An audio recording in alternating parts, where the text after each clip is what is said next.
Olá pessoal, tudo bem? Nesse vídeo de hoje nós sentimos um incômodo, um impulso da gente lidar com uma questão que está presente na vida de todas as pessoas. Poder, a fisiologia do poder, né? A função do poder. E todos nós nos relacionamos com o poder de uma forma ou de outra, ou exercendo o poder ou sendo submetido ao poder. Claro que em relação às artes marciais, isso tem uma repercussão muito grande, mas não só em relação às artes marciais. Por isso a gente está aqui, dentro dessa série, muito além da técnica. Porque o objetivo é analisar os fundamentos das artes marciais relacionados com o poder. Como que eu exerço o poder? Como que eu penso o poder? Eu quero o poder para quê? Que tipo de poder que eu quero? Então tudo isso nós vamos estar vendo nesse vídeo de hoje. Fica conosco até o final.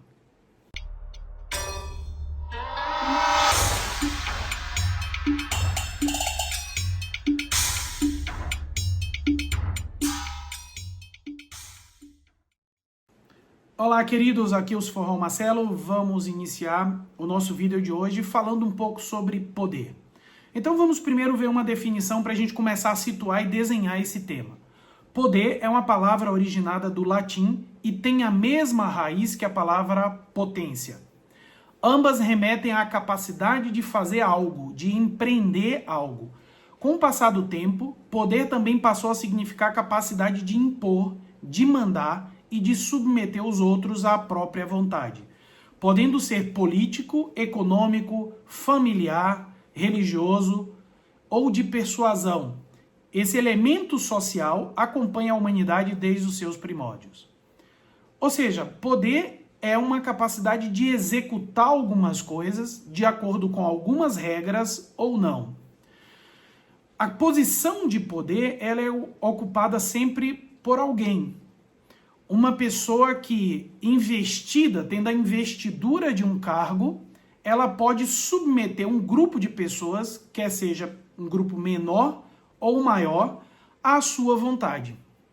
Nós podemos observar que, atualmente, os níveis de poder que têm uma influência maior sobre toda a sociedade são três. Nós podemos falar do poder político, nós podemos falar do poder ideológico e nós podemos falar do poder religioso.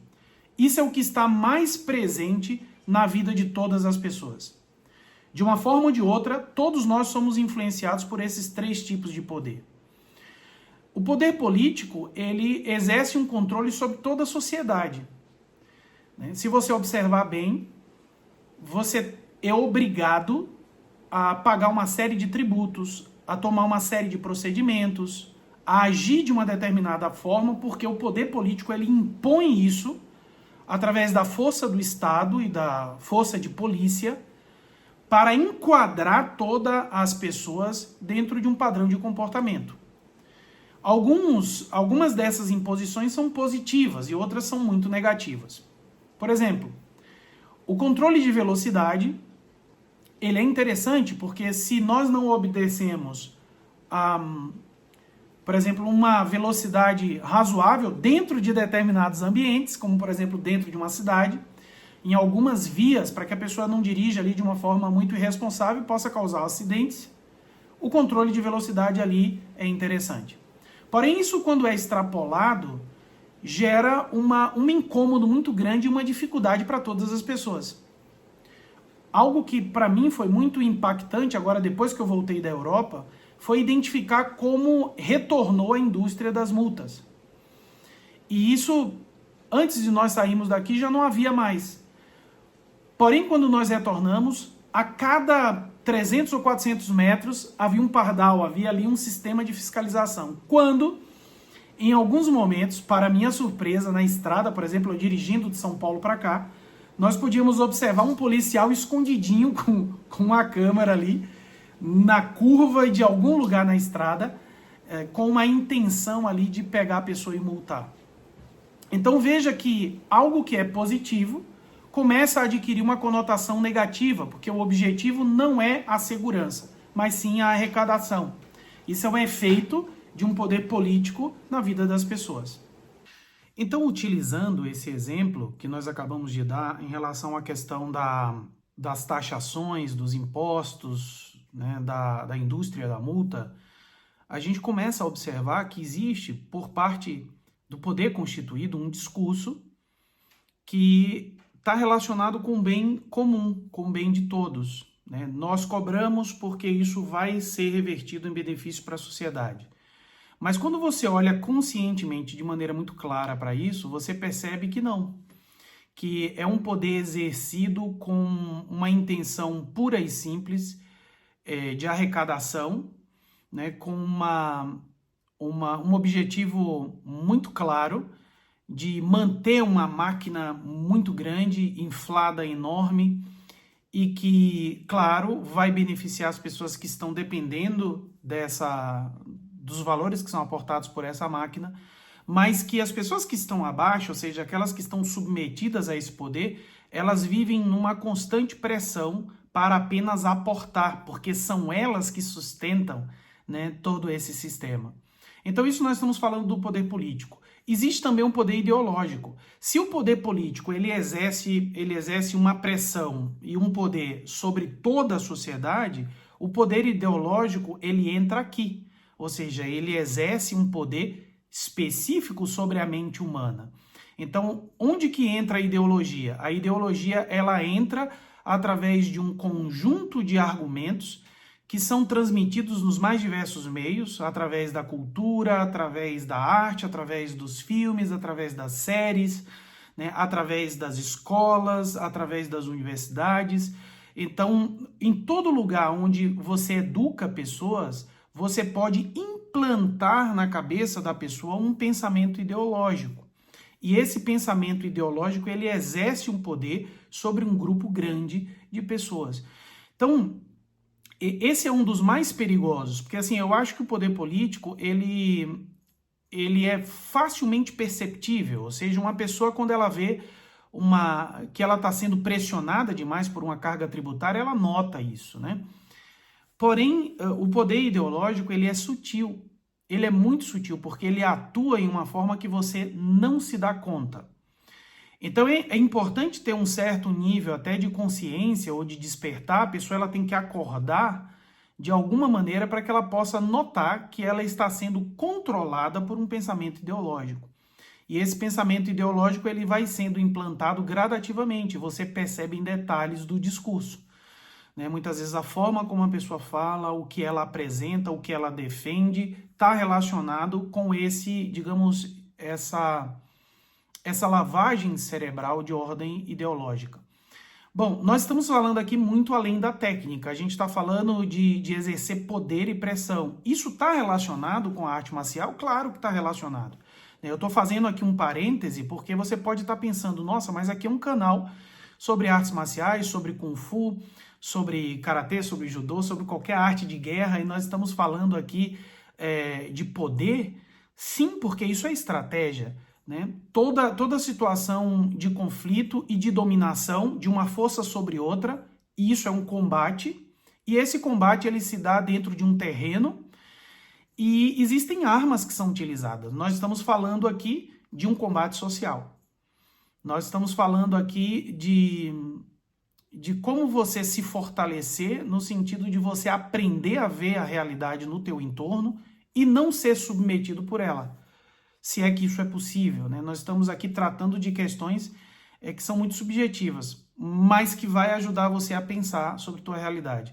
Então, a questão ideológica ela é implantada, então a gente tem que tomar muito cuidado, porque às vezes você começa a sentir raiva, você começa a sentir um rancor sobre determinados grupos ou sobre pessoas. Veja que aqui eu não estou me posicionando e não quero me posicionar, né? Aqui eu quero realmente apresentar uma visão imparcial, porque se eu me posiciono aqui, eu caio em um terreno exatamente de dominação ideológica, para um lado ou para o outro.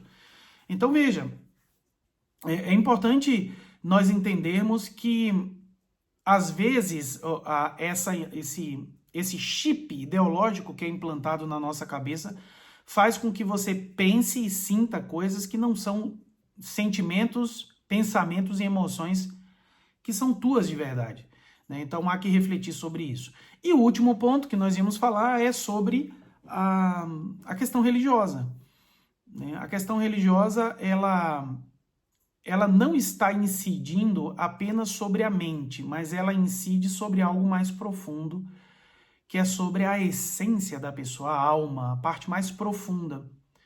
Porque uma doutrinação ideológica, ela é mental, ela se dá no plano mental.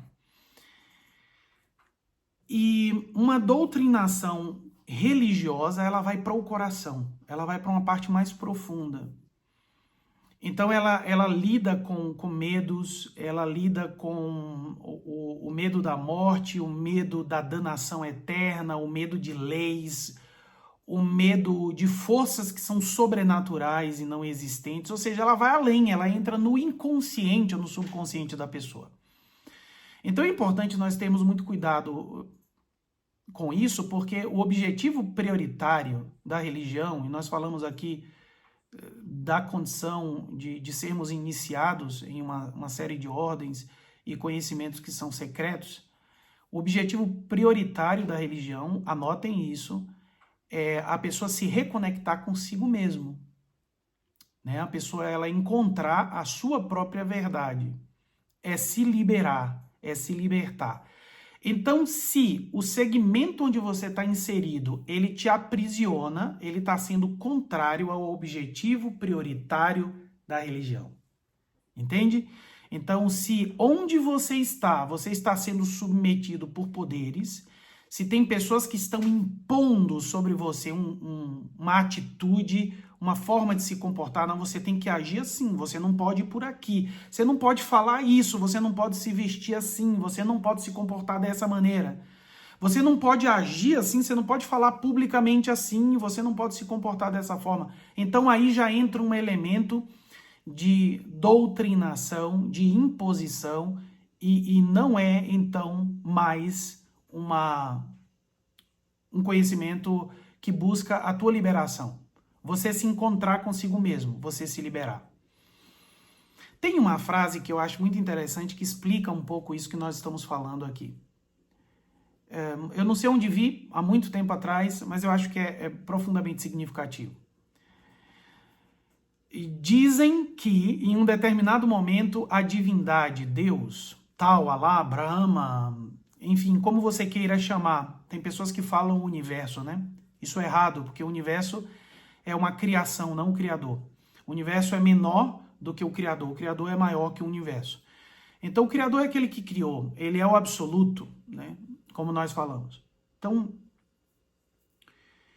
diz que esse absoluto, esse Deus, chegou para a humanidade e disse, eu vou te entregar a verdade. A verdade é essa, toma. Aí, quando a humanidade recebe a verdade, o diabo se interpõe e ele diz, espera aí um pouquinho, deixa eu organizar essa verdade. E aí, no momento em que ele começa a organizar, a institucionalizar, né, a partir desse momento, as coisas começam a se complicar. Porque nós estamos falando de pessoas. E toda vez que uma pessoa ela se interpõe entre Deus e o homem, ela vai tergiversar a verdade.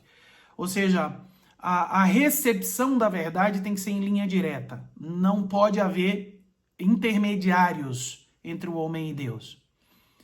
E nós estamos falando aqui de autorrealização, né, de religião, de superação de si mesmo. Então veja, voltando ao tema, então vamos avançar um pouco mais. O que a filosofia ela fala sobre poder? Ela diz exatamente o seguinte: poder é potência. A única diferença é que enquanto a potência é uma possibilidade de vir a ser, o poder é, já no momento presente, a capacidade de fazer.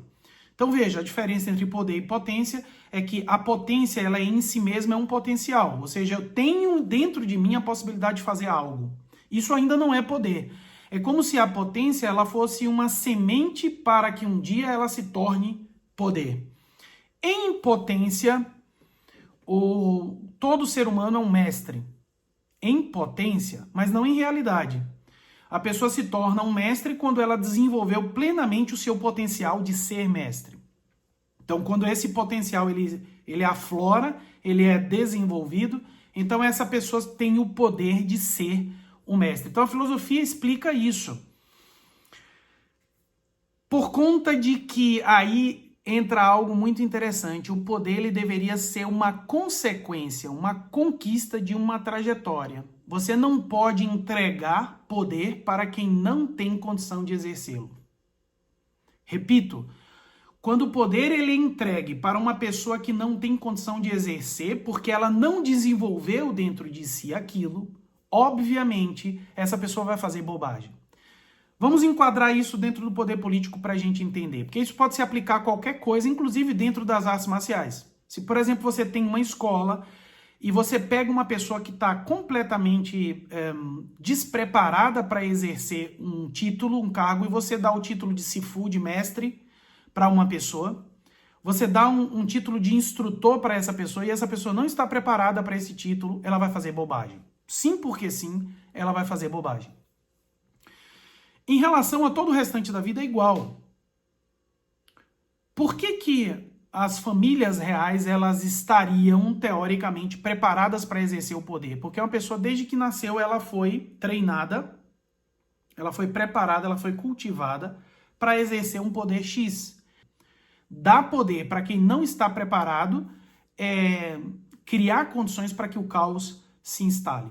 O que é mais que a filosofia diz? Ela fala assim, o poder é força, capacidade e ao mesmo tempo autoridade. Trata-se da capacidade de imposição ou de conquista, seja pela força bruta, seja pelo convencimento. Por isso, enquanto menor a possibilidade de contestar esse poder, maior o perigo dele, porque a sua impositividade será absoluta. O quanto esse poder ele pode ser contestado ou não? Se existe um grupo que tomou o poder, mas você não pode perguntar absolutamente nada sobre como a pessoa está conduzindo, esse poder ele se torna absoluto. E quando ele é absoluto, que limite ele tem? Nenhum. Ele vai dominar não só valores, mas ele vai dominar também pessoas. Vamos avançar com alguns filósofos que são importantes para a gente poder ir refletindo sobre o que eles diziam, né? E tem aqui um que eu gosto muito, Aristóteles, ele fala assim, o poder é um elemento natural que permeia as relações animais, mas há um animal que transpassa o meio selvagem com poder justamente por sua capacidade de falar, o ser humano. Então, o poder é um elemento natural e as relações de submissão de poder existem em absolutamente tudo. Ou seja, um animal que dentro da cadeia alimentar ele é maior e ele come o outro, por exemplo, ele caça e come o outro, ele tem poder sobre aquele grupo. Quando um animal que ele é um predador natural, ele se aproxima de um grupo que é a presa, esse grupo vai fugir. Porque esse animal, quer seja um tigre, uma onça, enfim, ele vai caçar. Então ele exerce ali um poder enorme. Essas relações de poder existem entre os animais.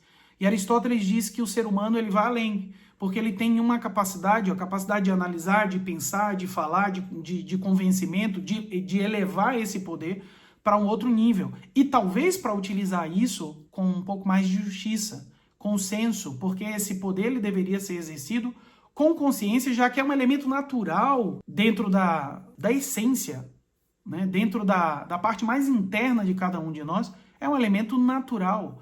Todos nós temos o poder de fazer, de realizar, de construir, de modificar, de sermos ou de não sermos. Nós temos esse poder. Porém, como a gente exerce isso? Como a gente cultiva isso? Como a gente faz com que isso se desenvolva? Algumas pessoas têm uma incrível habilidade de produzir mais energia e poder e outras pessoas não. Tem pessoas que não vão conseguir desenvolver isso em si, ficarão sempre à margem porque não aprenderam a cultivar essa capacidade que existe dentro de cada um de nós. Vamos falar também sobre Maquiavel. O que Maquiavel ele diz? Nicolau Maquiavel. O poder como principal elemento que Maquiavel entende é o elemento da política. A atitude política, na visão do pensador, deve visar a conquista e a manutenção do poder. Então aí é o poder pelo poder. Não envolve uma preparação, não envolve um senso ético, não envolve a preocupação com o outro, é o poder pelo poder. O que eu quero? Mandar, submeter, dizer o que eu quero e o que eu não quero, e todos teriam que obedecer. Então Maquiavel ele aproxima, digamos, tudo que a gente vê aí fora da realidade nua e crua. Por que eu digo isso? Porque o poder ele deveria ser exercido na ausência do ego. O que quer dizer isso? O poder deveria ser dado para uma pessoa que não prioriza a si, ele prioriza o grupo. o todo. Quando você dá o poder para uma pessoa que tem ego, ela vai pensar primeiro nela e depois nos outros. Percebe? Então, Maquiavel ele desvela isso, porque ele diz, aí é o poder pelo poder. Tudo que a pessoa precisa fazer para conquistá-lo, ela pode fazer. Ela pode passar por cima de todo mundo. Os fins aí vão justificar os meios. O que Nietzsche fala sobre o poder? Ele diz é uma força natural que impulsiona a vida. Como que se Nietzsche pegasse o conceito de Aristóteles e ampliasse um pouco? É uma força natural que impulsiona a vida. É a vontade de poder, a vontade de, não no sentido político, de simples dominação, mas no sentido ontológico, de querer viver, que faz com que todo o universo movimente-se. Então ele tira essa visão de poder nas relações externas e ele volta para o mundo interior. Ele diz, é essa vontade que impulsiona tudo, que faz com que você, por exemplo, queira fazer as coisas, queira levantar de manhã, sair, trabalhar, conquistar as coisas. É um impulso de vida. Então é uma forma muito bonita de descrever essa força, que é uma força que ela está em maior grau ou menor grau em cada pessoa. Indo para o Oriente, o que Musashi ele falava sobre poder? Ele dizia o seguinte, poder é ter um espírito lapidado. Espírito, coração e mente. Quando o espírito ele estiver livre, quando não tiver nuvens de confusão, aí a pessoa encontrará o vazio, que é a iluminação. Então ele fala que o poder, ele brota, ele surge, quando a pessoa ela lapidou o seu espírito, ela lapidou o seu coração e mente. Lembra que no Oriente, coração e mente, o ideograma utilizado é o mesmo, para representar que a mente e o coração devem estar unidos. Ou seja, eu não devo pensar diferente do que eu sinto e nem sentir diferente da forma como eu penso. Quando isso está unido, em uníssono, em harmonia, a pessoa ela tem a possibilidade de lapidar o seu espírito, que é toda, digamos assim, todo esse conjunto interno que eu tenho dentro de mim. Eu falo do meu corpo, eu falo das minhas energias, eu falo das minhas emoções, eu falo dos meus pensamentos, eu falo da minha vontade, e eu falo da minha espiritualidade. Tudo isso dentro de um pacote único, né, a lapidação desse conjunto. Aí Musashi ele fala que nesse ponto, quando acabarem as confusões mentais, ou seja, quando as nuvens da confusão acabar, a pessoa ela tem a possibilidade de encontrar a iluminação. Então é uma definição maravilhosa, porque Musashi ele tira, ele vai mais fundo aí do que Nietzsche, né? Nietzsche está falando realmente de impulso de vida, da pessoa sair, fazer as coisas, trabalhar, estudar. Porém, Musashi ele já leva para um outro patamar. Ele diz, o poder verdadeiro, autêntico, é a capacidade de você cultivar dentro de si uma disposição para você atingir a iluminação. Então não está mais relacionado com você construir coisas externamente. Não está mais relacionado com você exercer, isso é muito inferior, né? Exercer poder político. Não está mais relacionado com ter poder sobre outras pessoas, mandar em pessoas, controlar pessoas. Não, está relacionado com criar uma condição interna para que eu atinja a liberdade. E essa liberdade ela é espiritual, ela é interna. E aí os antigos chamam de iluminação. Vamos ver um mestre chinês da alquimia interior taoísta, o que ele fala. O mestre é Zhao Bichen, e ele fala assim, o poder é transformar a essência em sopro, sopro em energia espiritual, e ao acumular energia espiritual suficiente, criar o embrião sagrado e atingir a imortalidade celestial. Aí ele já foi para um outro patamar. Ele foi mais longe, mais profundamente do que Musashi, porque ele está falando aí da recriação do homem através das suas próprias possibilidades. Zhao Bichen ele está dizendo assim, todos nós somos capazes de acumular um tipo de matéria, de material, de energia sutil, diferente, distinta, que vai permitir com que a gente recrie a nossa própria vida e possamos atingir um grau que ele chama de imortalidade. Então isso aqui daria um diálogo enorme, né? Mas não é realmente para o momento. O que nós queremos fazer é apresentar essas visões em termos de escala. Exercer o poder, ele vai desde a visão mais superficial e ridícula à visão mais profunda e sublime.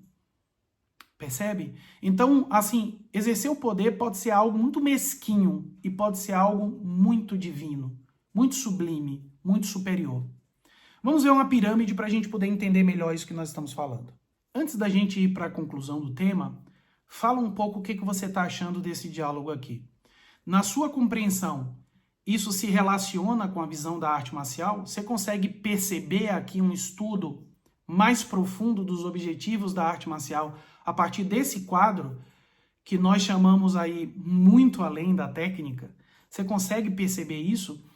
Diz aqui nos comentários a tua visão, a forma como você está percebendo tudo isso que nós estamos colocando aqui e esses estudos que nós estamos trazendo.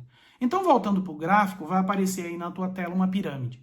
E nela nós vamos classificar, de acordo com o entendimento daquilo que nós apresentamos aqui, o que é superficial, ou seja, o que está na superfície.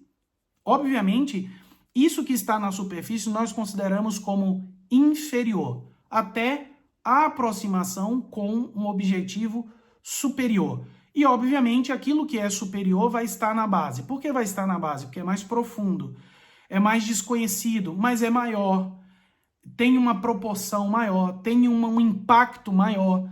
E, digamos assim, é tudo aquilo que pode levar a vida humana a níveis muito superiores.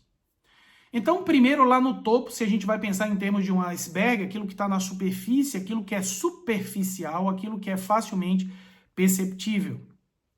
Obviamente não melhor, mas por ser superficial, por ser muito elementar, por ser infantil, por ser primário.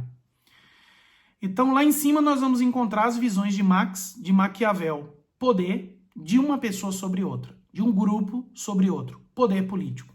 No nível mais profundo, nós vamos já encontrar Nietzsche falando que é um poder do impulso de vida, levar a pessoa a se mover em direção a algo, a algum objetivo. Né? Pode ser a construir a tua empresa, obter algumas coisas materiais, comprar uma casa, enfim, construir algo que permita que você se expresse fisicamente como um triunfador. Isso que a gente observa, as pessoas que aparecem aí com uma construção material e que faz com que a pessoa diga assim, nossa, eu conquistei isso, eu me tornei uma pessoa realizada na vida. Aristóteles, ele já vai um pouco mais profundo e ele diz o poder de melhorar as relações através do diálogo, de utilizar a fala, a consciência para melhorar as relações humanas. Rotei, nós vamos falar de um monge budista, ele diz assim, ter imparcialidade diante dos eventos da vida. Já vai para um nível mais profundo, a pessoa ela vai começar a observar os eventos do cotidiano e do entorno, não a partir de uma ótica mental e emocional, você não vai estar reagindo às coisas inconscientemente, mas a pessoa ela vai observar com um nível maior de consciência.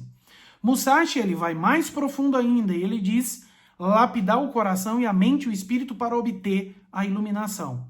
Então ele já está falando que os objetivos eles não são rasos, como ter poder sobre grupos de pessoas ou sobre pessoas, né? Não é mover-se em direção a objetivos materiais, não são melhorar as relações humanas apenas, nem ver as coisas com imparcialidade nem com distância, mas dizer, não, eu vou me trabalhar para que eu possa melhorar o mundo a partir de mim mesmo. E aí a gente chega no nível mais profundo, que é o que Zalbchen ensina, que os mestres da Loja Branca ensinam, que é a busca da autorrealização.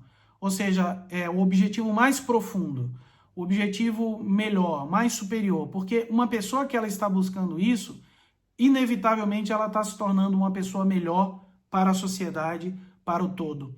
É uma pessoa que ela vai se mover conscientemente. Ela não vai exercer poder sobre outras pessoas de forma inconsciente. Se ela for influenciar de alguma forma, ela vai influenciar positivamente para que essa pessoa se libere, se supere, para que essa pessoa ela cresça, para que essa pessoa ela desperte. Essa pessoa nesse nível, ela vai gerar um impulso de vida para um movimento cada vez maior, positivo, em direção à liberdade, à liberação, ao nível de consciência, etc, etc. essa pessoa ela vai ver os eventos negativos com imparcialidade.